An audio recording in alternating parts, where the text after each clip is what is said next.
এটা কি করছিস বাবান? এটা তো আমারটা নিয়ে নিয়েছে। গেছিলাম একটু বিয়ে বাড়ির মার্কেটিং করতে, অন্য কোথাও যাইনি, পাড়াতেই গেছিলাম দিদি ভাইয়ের কাছে। কি কি নিলাম, মা একটা শাড়ি নিয়েছে, আর কি দুটো শাড়ি নেওয়া হয়েছে, আর ওদের বাড়ি কি তো যাবো, তো বিয়ে বাড়ির জন্য মার্কেটিং করেছি। কি কি নিলাম সেটা শেয়ার করবো।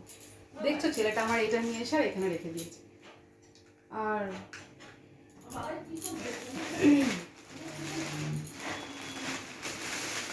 দিদি ভাইয়ের যখনই যাই খুব ভালো ভালো কালেকশন, মানে যখনই আমি যাই না সবাই জন্য যাই না যে কোনটা ছেড়ে আমি কোনটা নেবো, ভীষণ ভালো ভালো কালেকশন। তো মা এই শাড়িটা নিয়েছে, বিয়ে বাড়িতে কিছু ব্রাইডালিতে পরবো এরকম কিছু। আমি এরকম শাড়ি আরো ছিল, আমি দিদিভাইকে আরো কালেকশন আনতে বলেছি, আমি একটা নেবো, এখন নিয়ে আসি না পরে নেবো বলে। এটা মা নিয়েছে, দাঁড়া পরে গোছাবো নাহলে আবার ভিডিও বড়। আর এই নাইটিটা নিলাম,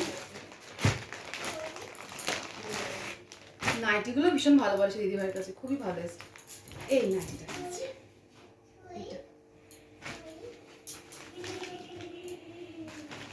এটা নিয়েছি নাইটিটা। আর একটা শাড়ি নেওয়া, এই শাড়িটা কি ভালো দেখতে না শাড়িটা, দেখো দাঁড়া একটু